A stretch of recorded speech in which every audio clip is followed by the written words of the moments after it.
What if the biggest mistake people over 60 make about food isn't what they eat, but when and why they eat it? Most older adults believe they already understand senior nutrition. Eat less, avoid heaviness, don't strain digestion. But what if those beliefs quietly accelerate weakness instead of preventing it? Tonight's story begins with a 70-year-old woman feeding her 80-year-old husband. And the mystery is this: why did her simple routine succeed where decades of common advice failed? At first, nothing seemed unusual. Her husband wasn't sick.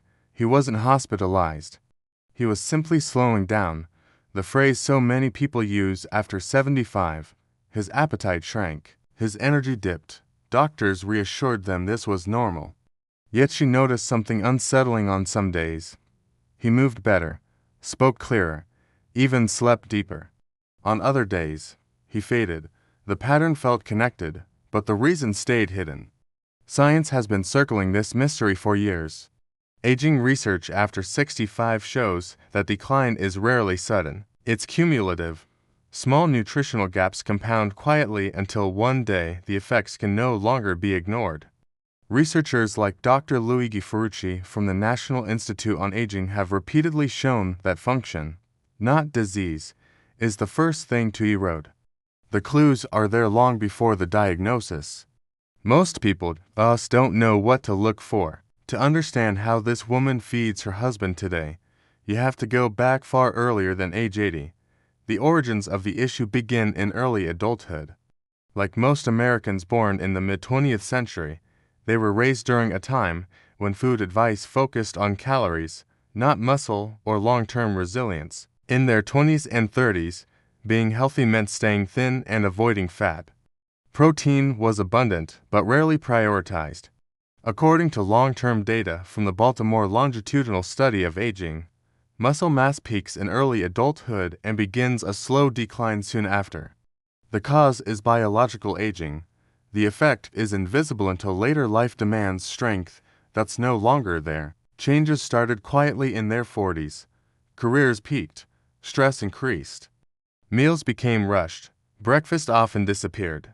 National Health and Nutrition Examination Survey data shows that Americans in their 40s consume up to 25% less protein at breakfast than younger adults. The cause is lifestyle compression.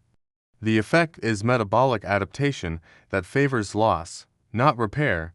At the time, no alarm sounded. The shift after 65 is where most people make the wrong correction. Appetite decreases, so portions shrink. Dentures, medications, and digestion issues reinforce the idea that lighter is better. But this is the critical misunderstanding. Research published in the Journal of Nutrition shows that older adults experience anabolic resistance, meaning their bodies require more not less nutritional stimulus to maintain muscle. The cause is cellular signaling changes. The effect is that eating less accelerates decline. This is the point most seniors ignore, because the advice they receive feels logical. The breaking point came for her husband shortly after a minor illness. Nothing dramatic, just a few weeks of inactivity. But afterward, he didn't recover. Standing took effort, balance felt uncertain. According to U.S. data, adults over 80 can lose up to 15% of muscle strength after short periods of inactivity. The cause is compounded loss. The effect is visible weakness that suddenly feels permanent. This is where her approach changed, not because she had all the answers, but because she paid attention. She noticed that when he ate protein earlier in the day, his afternoons were steadier. When meals were evenly spaced, his energy didn't crash. Studies from the American Journal of Clinical Nutrition confirm this pattern. Distributing protein across meals improves muscle function in older adults compared to consuming most of it at dinner. The fallout of ignoring this stage is severe. Muscle loss after 75 is directly linked to falls, loss of independence, and rising healthcare costs. CDC data shows that 1 in 4 seniors falls each year, and poor nutrition is a major contributor. The cause is weakness. The effect ripples through health, finances, and daily life.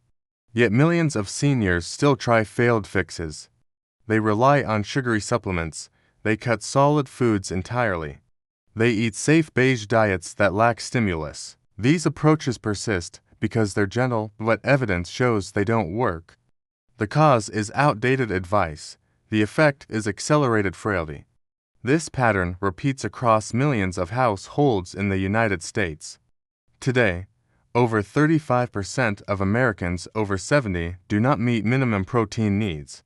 Over 50% report low energy as normal aging, but studies consistently show that nutrition timing and quality can preserve function even into the 80s.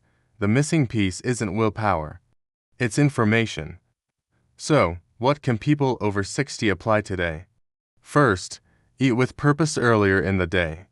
Morning nutrition sets the metabolic tone. Second, focus on strength outcomes, not just fullness or weight. Third, observe patterns. Energy, balance, and recovery reveal more than numbers on a scale. Here's the clear warning. Unintentional weight and strength loss after 65 is strongly associated with increased mortality, even without disease. And here's the open thought to hold onto. How many seniors are aging faster simply because no one explained how the body changes its rules after 70? If this story helped you see aging and food differently, please like the video and share it with someone who needs this perspective. And if you want the next chapter where we uncover what most seniors misunderstand about strength after 80, subscribe now. What you learn next may change how you or someone you love lives the years ahead.